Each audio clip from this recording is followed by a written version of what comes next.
I'm just going to be honest with you. As always, my first business was a big fat failure. Big fat one.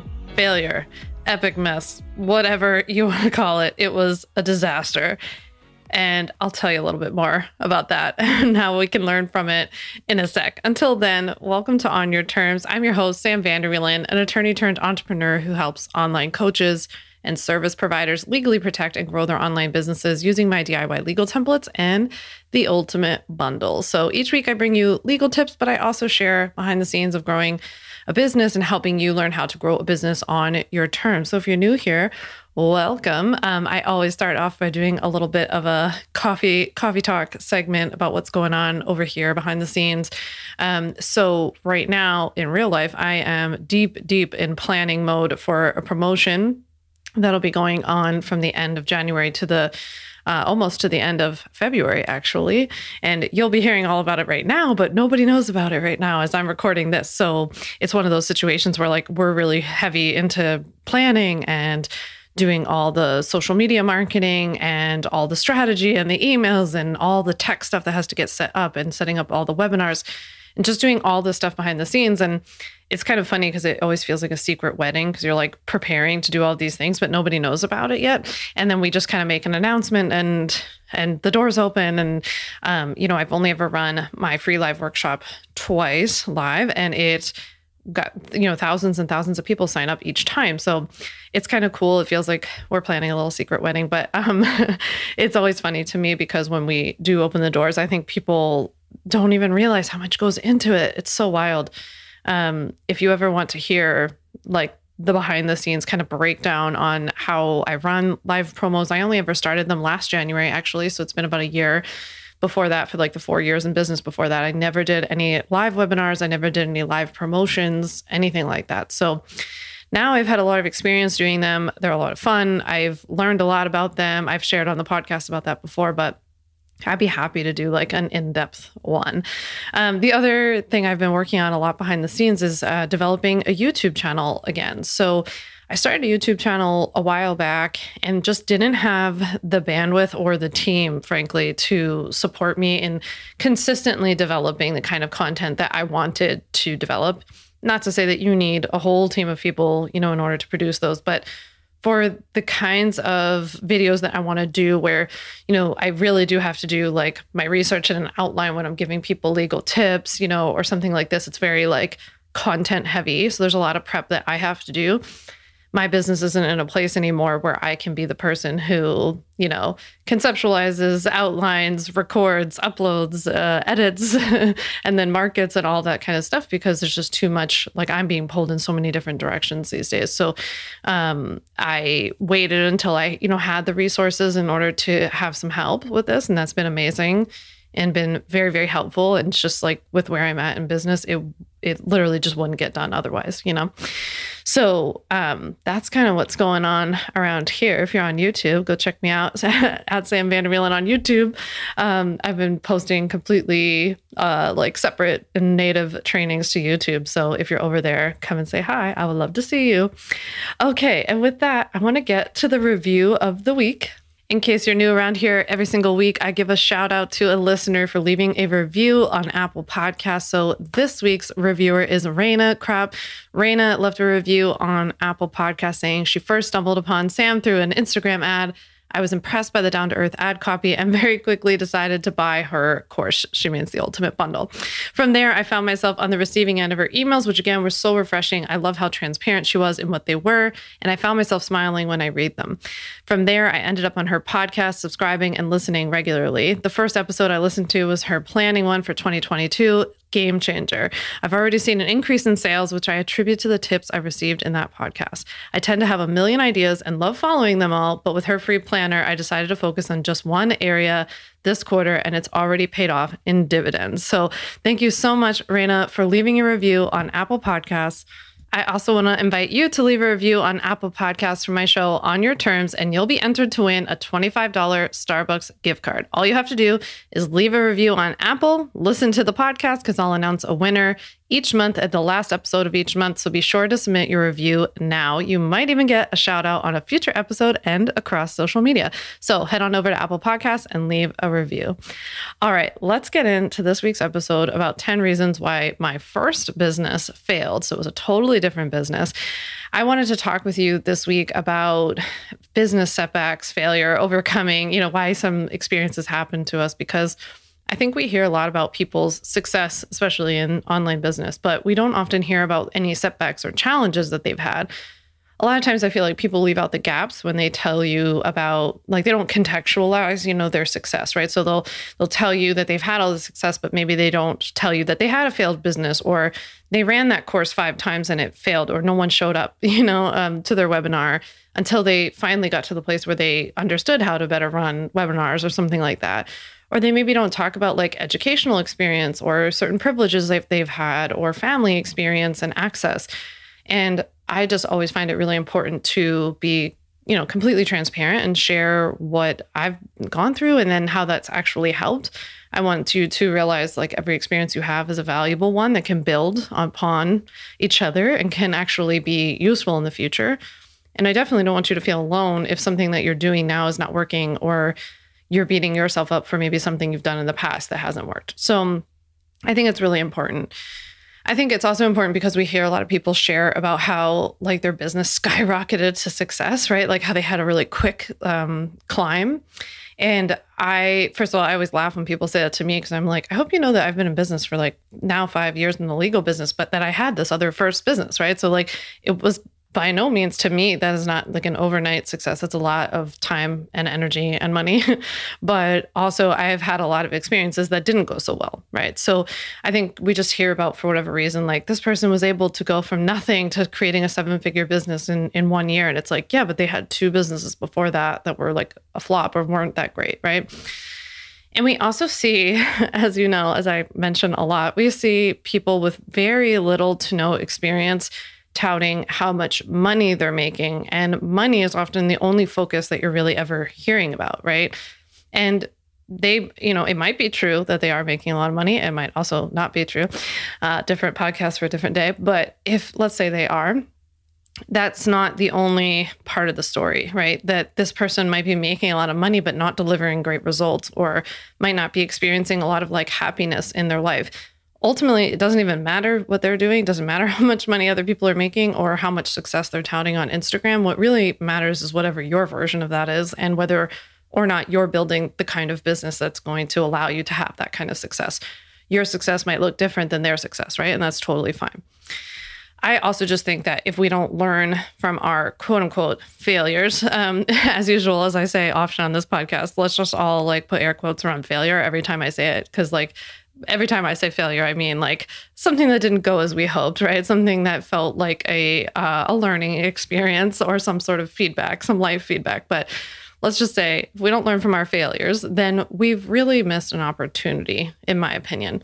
Because I think that because of this kind of like false image you've been sold on Instagram that things are supposed to be quick and easy, you think that there aren't supposed to be any sort of failures or setbacks or bumps in the road or ups and downs, right? You think that everything's supposed to be fast and smooth and intuitive, but I don't think that that's true. And I don't want you to feel like you're doing something wrong if that hasn't been your experience. That hasn't been my experience, and that's why I want to share it with you today. So for any of you who aren't familiar with like my background or what's been going on, I want to tell you a little bit about my story so that you understand why I started this first business that was a health coaching business, and why I think it was an epic failure and what I took away from it that I'm hoping you can learn from too. So in 2012, I graduated from law school. I was a baby lawyer, and I was 23, and I took the bar in 2 states, passed, and started working at a big fancy pants law firm. And I was super miserable. I've shared about that a lot everywhere pretty much, but I was super, super miserable, hated being a lawyer. And in 2015, when I was still practicing as an attorney, I started a food blog, like just in my free time, called Barrister's Beat, BEET.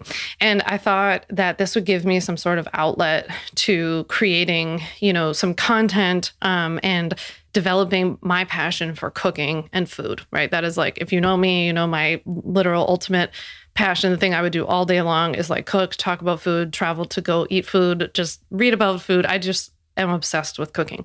So I started this food blog. My very first recipe was for steel cut oats that you could make like food, like meal prep, steel cut oats. It was terrible. The photos were terrible. Everything about it was really terrible. But it just started to allow me to have like some form of expression. Like I needed to get this out, I don't know if you've ever felt that way. Like you just had a passion and you were doing something that was so different. And like I had no place to like put all of this energy and love and attention for food. So I started this food blog. And I think it was around that time when I started that food blog that I had really been into food blogs for a very long time, since I was in college, I'd say.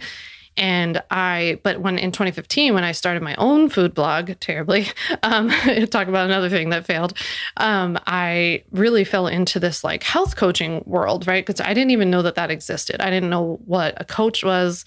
I remember having probably all the same reactions to those terms that you have or that people have had when like I didn't even know what this industry was. I didn't understand what people were doing.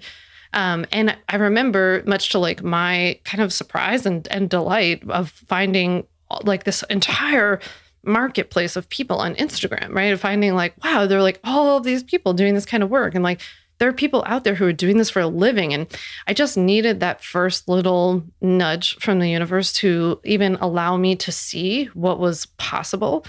And that I wasn't alone in feeling like I loved, food or movement or travel or whatever it was that people were talking about on social media, right? So I think social media really gave me, Instagram in particular, gave me this like very visual awakening that I needed to even know that this stuff existed.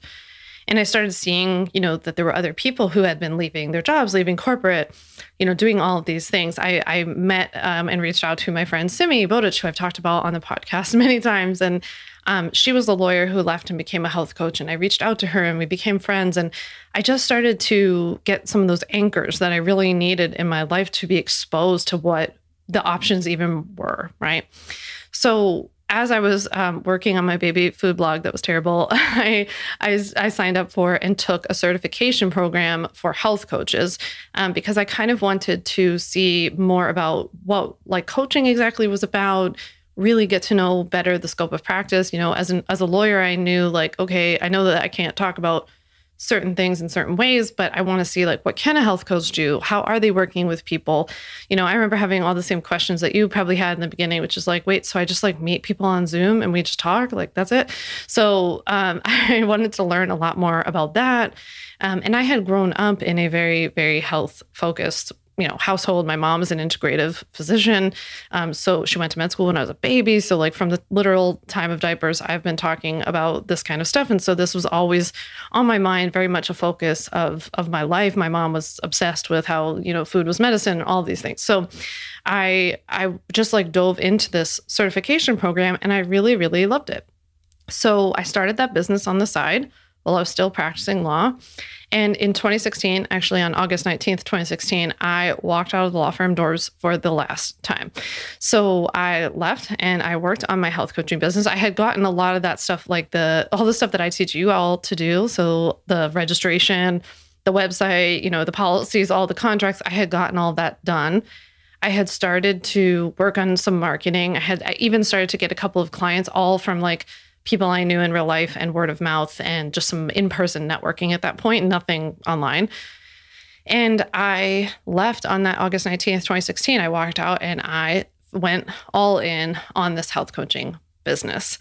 And I lasted about a year, not even. And it was an epic failure for many different reasons. I'm going to tell you 10 reasons why I think it failed. But when I say failure, what I mean is not that it wasn't financially successful. The business actually did make money, not nearly enough and not for me to like live off of, but it was generating money and the money was growing a little bit over time. I didn't know any of the things I know now about how to scale or how to, maximize some of these things. But anyway, the business, when I say it was a failure, it was not a right fit for me. As you can probably tell for like how much I love business stuff, it just wasn't the right fit. I also think I crossed over this idea of like your passion being your business. And once I got into it, it started to suck the life out of my passion, right? Because it was like, I don't want to document every meal that I make. I don't want to record myself making a recipe. I don't want to like, I don't know. It felt like work, right? It didn't feel natural. It didn't feel very easy to me, which this business feels like the complete opposite. So that was a good sign to me.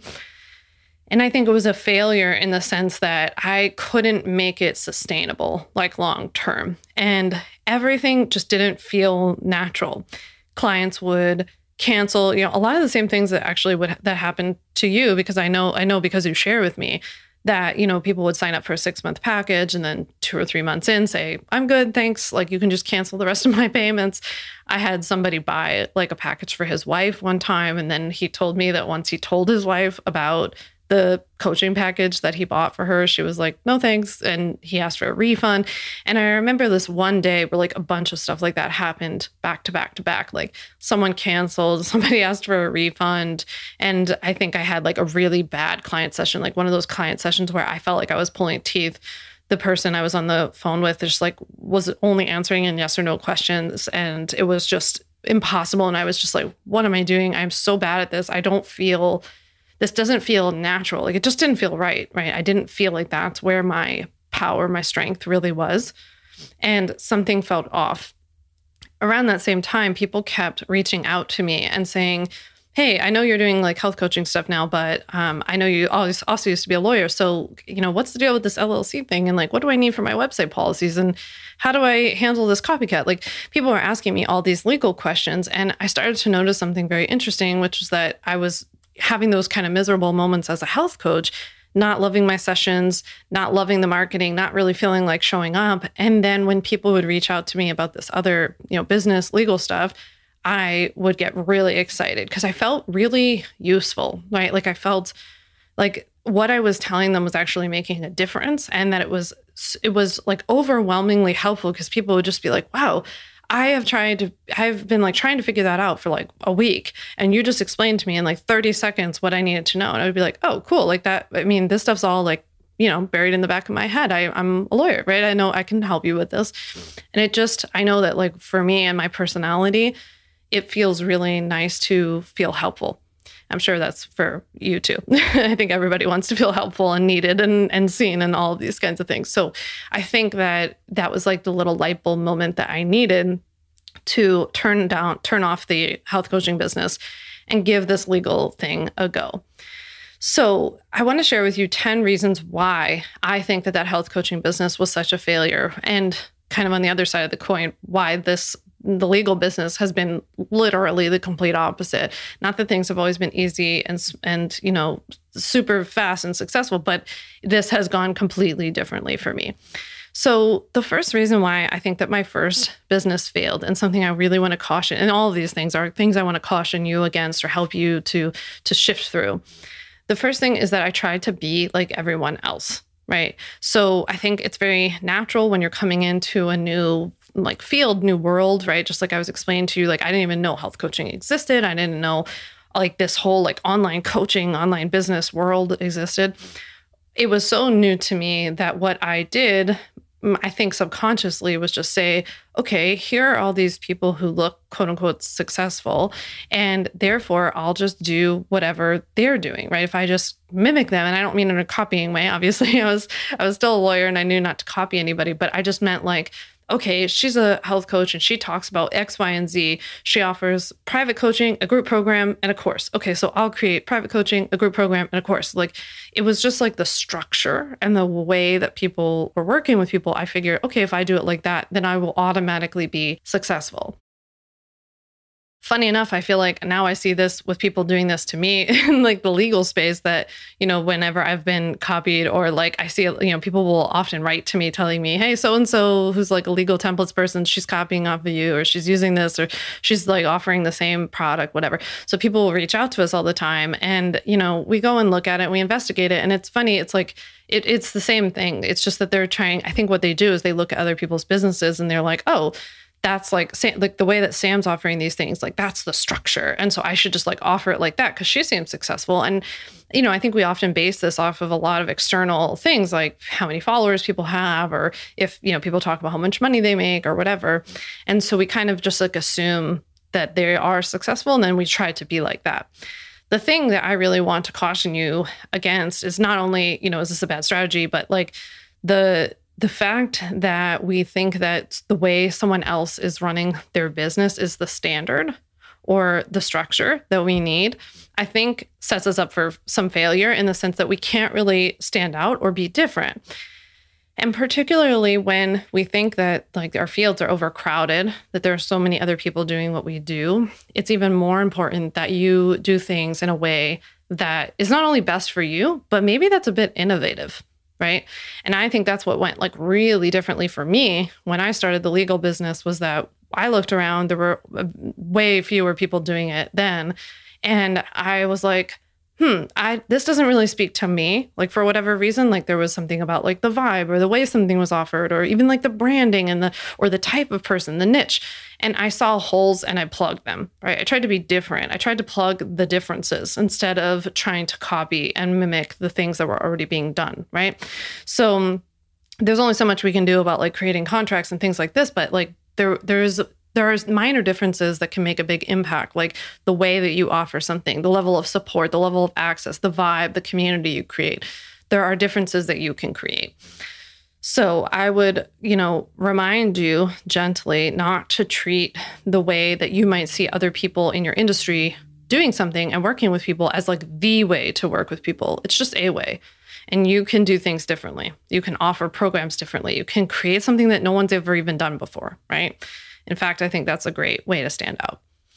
Okay, so the second reason why I think that my first business failed, and this is kind of building on number one, is that I was intimidated by the crowded field, right? And so that, led me to some of that, like, oh, there's so many people doing this, but clearly that just means I need to like hop in the water and do exactly what they're doing, right? And instead of looking around at the crowded field and seeing how I needed to set myself apart, I just spent a lot of time being like, this is stupid. Nobody wants to hear about this. People are already talking about this. No one cares. Like, there's no way I'm going to catch up, right? I didn't even know what like lack mindset was or like abundance at that time. And so I didn't look for any of those sorts of resources. But I just remember being really, really intimidated by how many people were there. Now, if you've heard any of my podcasts before or you're in any of my programs, you've heard me talk about how it doesn't matter that there are so many people doing what you're doing.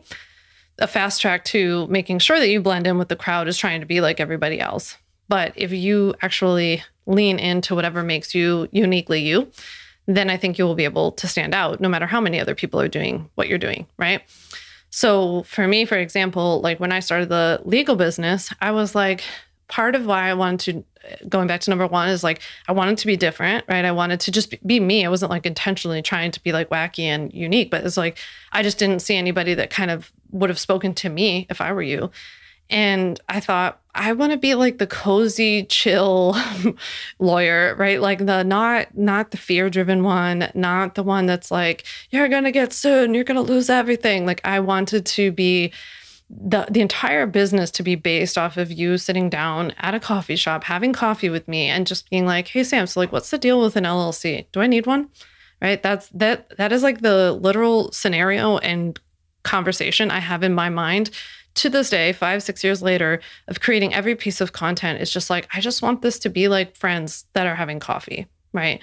And so I made coffee a central theme. I made the colors very like cozy and warm and inviting. I really thought about it from every angle of like, how can we make this a cozy space? How do we make it inviting? How do we make people feel like no question is a dumb one? Because there are none, I really wanted everything in the business to feel that way. And so I didn't let the other people who were doing this intimidate me to make me feel like there was no space for me, because I thought about what there was space for. Right. So I want to encourage you to do the same. The third reason why I think that my first business failed was that my content, my posts at that time were really more about what I was doing or like what I was up to or my meal or just like advertising straight to my services, being like, I have one spot open. Like I have a 3-month coaching package of like available or something. It was all like this content directly to that stuff. But I didn't make content that was helpful for others.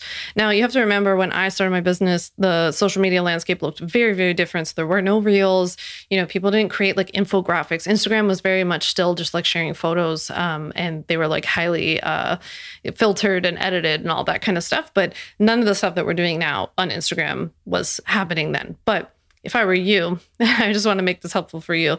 I want to encourage you to create content that is helpful for other people, for your ideal clients, right? So if I were you, I'd be creating reels and you can go back and listen to my reels episode. That's episode 18 of my podcast, On Your Terms. In that podcast episode, I teach you how to create reels for your business. So if I were you, I'd be creating reels that are super value driven, right? Tips, tricks, tutorials, like all that kind of stuff. I would be creating, shareable, digestible infographics on Instagram. I would be doing live topics almost as if they were baby webinars. I would be using Instagram stories these days to more create like a personal connection and a behind the scenes look of my business and what I call walk the walk content of like showing your customers how you're embodying and doing whatever it is that you teach them to do, right? So if it's to run a business, then you would show them how you're doing that. If it's to work out in a certain way, you'd be showing them that. If it's about prioritizing self-care, you'd be showing them those little tidbits in your day where you did prioritize yourself or where you did fit in a minute for yourself. So you'd be showing that embodiment and that walk the walk content in stories. If you were on YouTube or had a podcast, the episodes would be like this, right? They'd be helpful for the other person, the person on the other end of the video or the podcast. So if I were doing it all over again, and one reason why I think that the first business failed is that the posts just weren't focused on that, right? They were focused more on like here's what I'm up to, which is more of I'd say a personal social media strategy.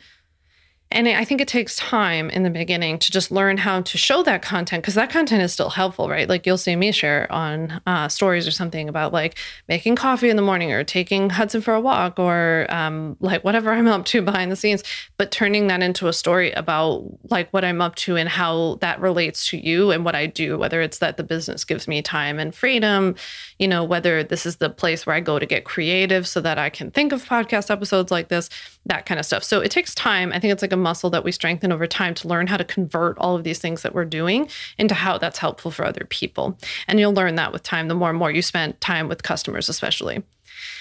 Okay, the fourth reason why I think my first business failed is that my offers tried to help everybody in every way, right? Every budget, I was like, well, I have to have one option for people who can't, maybe spend that much money on this. And then I should have another option for people who want like the premium and who like money is no object. And then I'm going to have this product for like the busy mom. And then this product for like the professional who has no children yet. And I had like all these different ideas for some reason of like how I would design my offers to be accommodating to all these different people so that I could hit all these different people instead of really thinking of like who I was there to help and then creating products or programs that were specifically designed to that person's lifestyle. Like maybe that person doesn't have time to sit down and have a course, or maybe that's the only thing they have time for. So maybe that person doesn't have time for one-to-one calls, or maybe that's what they love. Like you have to know your clients best, but I wish I would have designed the offers based on the client and like the best results and who I knew I wanted to work with and who I could actually help, versus thinking I could create like a buffet of options. And then that way I would like pull in all of these different people. My offers also didn't really have a specific spin of any sort, right? So I just talked with one of my Ultimate Bundle members, Kim, who you're actually going to hear from in a future episode 31. But Kim is actually a teacher turned entrepreneur. And we were talking about some of the programs and offerings that she's creating right now, including these courses that are meant for parents who want to continue the education at home, right? Who want to help their children work through some question or issue that they're having with learning, with school, with some area of study. And she wants to help parents who want to further that education at home, have access to those resources. And so she has like such a unique and specific spin on like, it's not just like, here's an online tutoring company. It's like, this is a course specifically for parents who want to sit down and help their children work through something, but don't necessarily have the teaching skills or tools to know how to do so, right? And she's a super warm, super inviting person. And so like, she's the perfect person to do this. And she has the experience, right? She was a teacher of that nature. Like she was doing exactly this kind of work. She does do the private tutoring. So she has such a specific spin. It was so funny talking with her the other day, and you'll hear our interview on February 21st, but it was so funny talking with her because I was thinking like how she's nailing it in her first go, where when I had my first business, I was like, here's a general course about how to eat well. Like, and it wasn't like for anyone, and it wasn't even specific about what that even meant. Like, it just wasn't good. So don't do that. Okay. The fifth reason why my first business failed versus this business is that I did not do any research or talk to my ideal clients beforehand. What I did was design all of my programs, my content, my offerings with what I thought they should have, right? I was basically throwing my idea of what I thought was right onto them and saying, this is what you need, instead of finding out what they actually wanted. So when I started this business instead, like I said, people were reaching out to me and asking me questions, but then what I did was take those conversations further. So I used it as a little bit of research development and said, I don't do this in my business. At that point, it was like, I don't do that, right? I wasn't working as a legal business at all. So I'd say like, this isn't actually like one of my offerings right now, but I'm very curious to talk to you more about what your questions are. Where have you tried looking? What were the things that you got caught up on? Have you checked out anybody who was doing this kind of work? What didn't you like? What didn't speak to you? What was missing? And I used all of those as research. I didn't really know it at the time, to be honest, but I was just curious, and I kind of led with that curiosity. As things got closer and I decided to like really go all in on this business, I did have more formal like coffee talk type things with people who I'd be like, tell me about your business. Tell me about that. Tell me what challenges you face. Tell me what you wish, how things were different. So I did all of that. And I talked to my ideal clients a lot more in this business. I also, as I was building the business, so this isn't something that only has to happen before you start your business. As I was building the legal business, I kept talking to people, right? I had free calls. I took notes on every call. I have a Google Doc that's like hundreds of pages with all these notes. Every time people would write to me or ask me a question, I would save it in what I call a sizzle file on Google Drive. And I would put like everything. I'd put their language, what they were asking about, what they do. Like I just kept accumulating data essentially. And that just ended up giving me so much like fuel and ideas and all this kind of stuff as the business went on. And I learned how to actually speak my customers' language, not my own, which is super important. And I think that even today, right?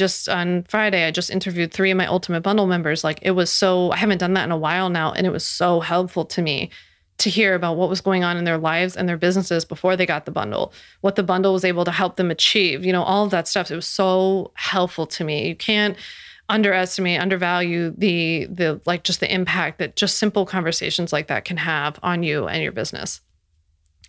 Okay, the 6th thing that I did wrong in my old business was that I picked a terrible business name. So it came from a really good place. I was really excited about it. So my business was called Hygge Wellness, Hygde, and it's a Danish concept if you're not familiar with like getting cozy and having small moments and turning inwards. And it has to do with like light and the feeling and gathering and coziness and warmth, all these things. It was a good idea. I had good intentions because the idea here was that I wanted to help people create more of those moments in their life, whether it was through cooking or self-care, but nobody understood the name, right? And so basically the first 10 minutes of every conversation was always like, so wait, what's the name? Wait, how do you spell it? So tell me about this again. I don't understand. What is Hygge?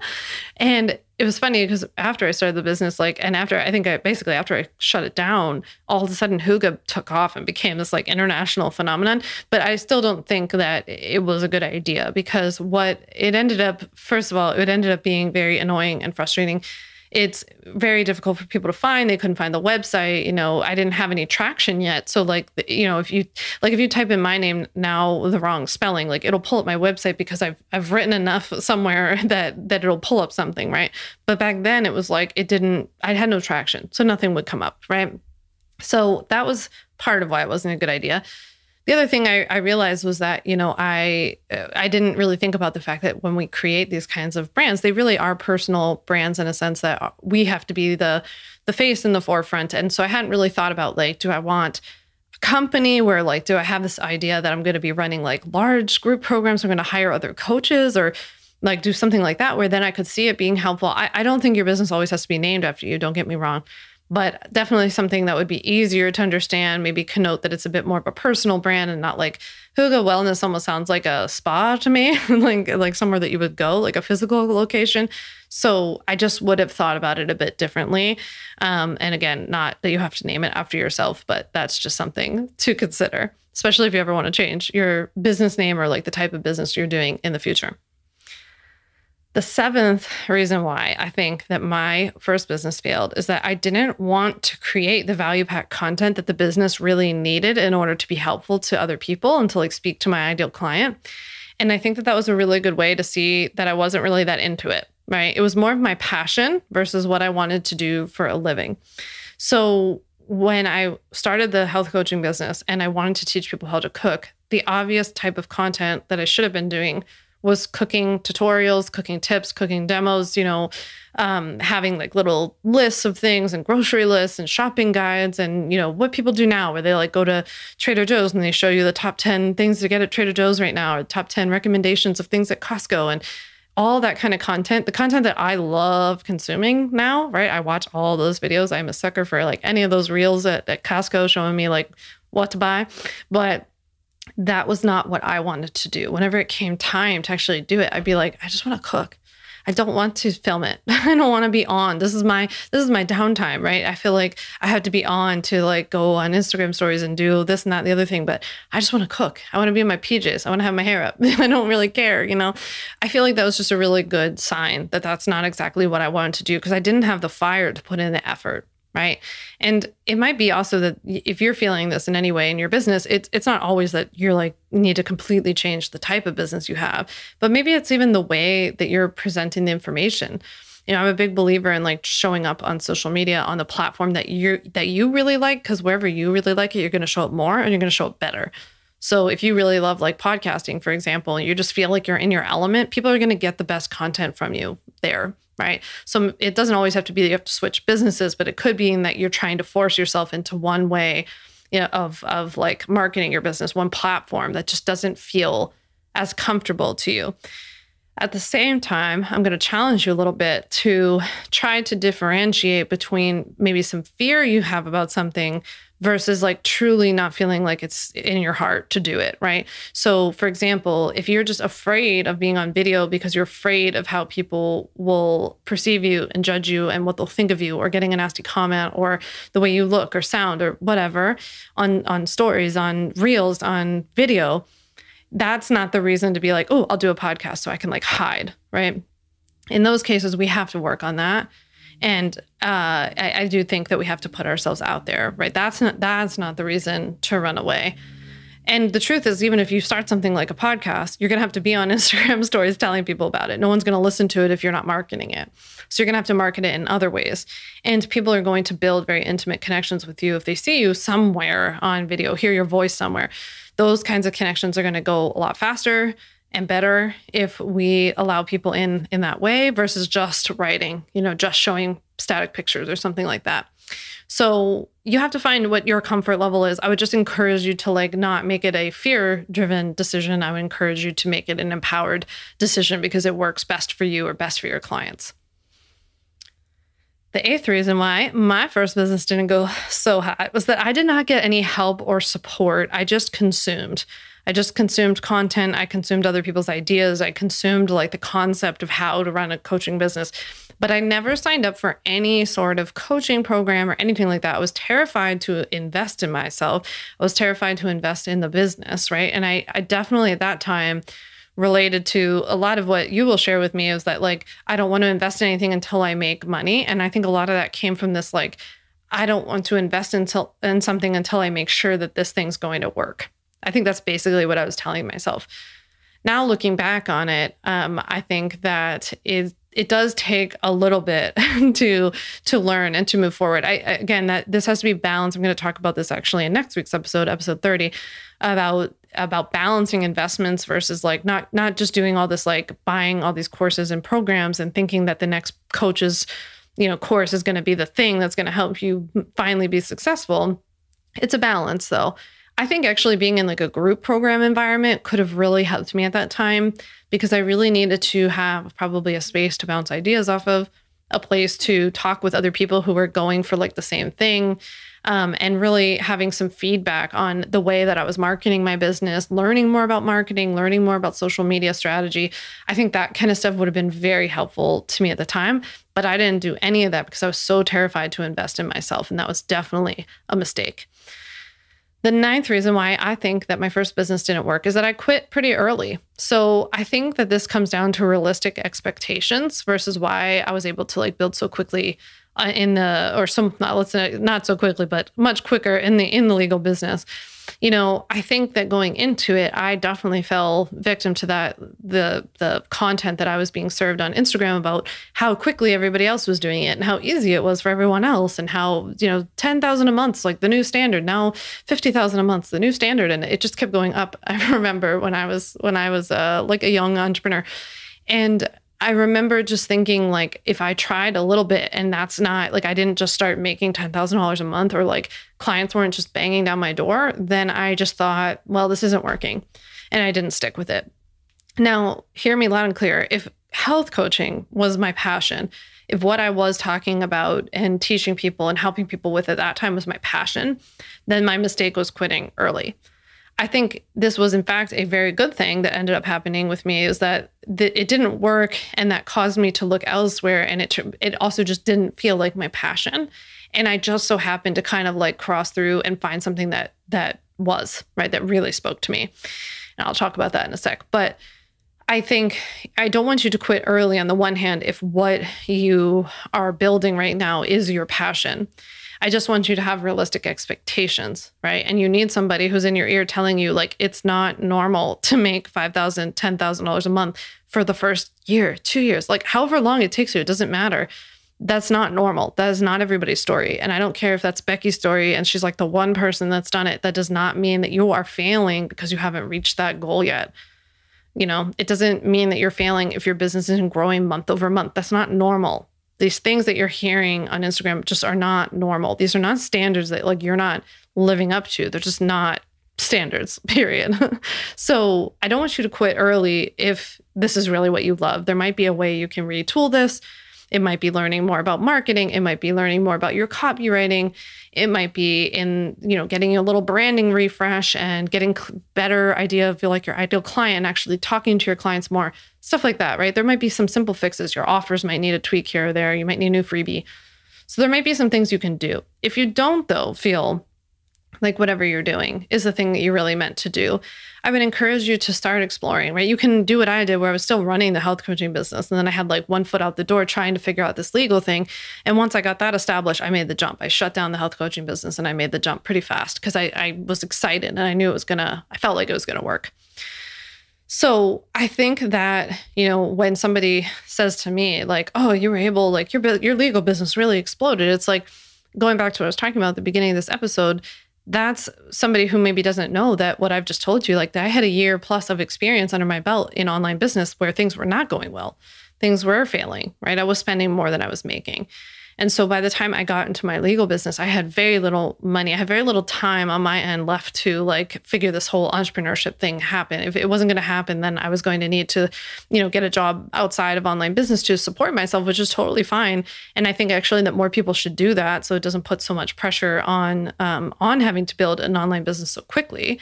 But that was my reality, right? My back kind of was up against that wall. And so, no, it didn't, the legal business didn't explode so quote unquote quickly. It's that I had the benefit of building it off of all the mistakes that I had already made, right? So I didn't have to make those again. And that was really helpful. Okay, the 10th and final reason why my first business failed is that my heart was somewhere else, right? It was with legal stuff. And it wasn't even necessarily, as I openly talk about all the time, I'm not like passionate about legal. I'm not like, oh, legal stuff, like legal tips is really what makes my heart sing. Definitely not. What I am passionate about is helping people learn how to build their businesses and giving you this information, which I feel like has been like kept from you and which has been like made way over complicated and way over expensive and held by this like, I don't know, like iron gate of intimidation, right? And I really love making things like just what you need to know, simple, here's what you can get done, no fear, no drama, like let's just do this and then let's talk about building your business because that's more fun, right? So my heart was in that. And I really just like started to love the fact that I could give somebody a tip or a contract or a policy or teach them how to register their business. And all of a sudden that person would run off and start a business and start helping other people, right? I thought that was so cool. And just knowing that I could be helpful in any way and making the stuff simpler, more accessible, more affordable, less intimidating, that was what really like made my heart sing. And that was the moment that I knew that the old business, the health coaching business, just had to go. And this was where I wanted to put my heart and attention. And it's been like, how many years? 6 years and 5-6 years. And I am just so happy that I did. So I just want you to think back about any of these things that you might be doing. Maybe I gave you an idea today. I would love to hear about it. Send me a DM on Instagram at Vander Wielen. And I hope that this was helpful in, if nothing else, in just making you realize that anything that you're going through right now, anything you're experiencing in your business is all for a reason. And it will be very, very helpful to you in the future. And you might not see it now, right? I remember feeling during a lot of this time that I talked to you about today that I was a failure, that I was going to have to go back to being a lawyer, that I was like embarrassed, that, you know, that people didn't like me, that they didn't like the way I sounded, the way I looked, the way I talked, whatever. I made up a lot of stories about it, right? And I remember feeling really, really badly, feeling really low when like no one showed up to a webinar, or when I ran a group program and no one would show up to the calls, or nobody would come to the calls with any questions, right? I felt like I wasn't helpful, like nobody cared. I was terrified to like run another group program or run another webinar with fear that nobody would show up, right? So I just want to say from like this perspective now, like look at how far you can come, right? Look how much can change in just a couple of years. And stop letting all of these messages that you're getting on Instagram about how things are supposed to be so quick and easy get in the way of you building a business, right? Over a sustainable, actual business, not a hobby, not a lifestyle, not a blog, which there's nothing wrong with any of those things. But if you are truly building a business, it takes time. It's not linear. Things don't necessarily grow quickly or month over month. And there are months where you spend more or you have to invest in yourself to get to the next level or whatever. That is all okay. That's all part of the process. So I hope that you enjoyed this episode. Send me a DM. Let me know what you think. Until then, I'll chat with you next week. Next week, we're talking all about the best investments I've made in my business and what I think you should be investing in as an entrepreneur. I can't wait to chat with you about it. Thanks so much for listening. Thanks so much for listening to the On Your Terms podcast. Make sure to follow on Apple Podcasts, Spotify, or wherever you like to listen to podcasts. You can also check out all of our podcast episodes, show notes, links, and more at samvanderwielen.com/podcast. You can learn more about legally protecting your business and take my free legal workshop, 5 Steps to Legally Protect and Grow Your Online Business at samvanderwielen.com. And to stay connected and follow along, follow me on Instagram at Sam Vander Wielen and send me a DM to say hi.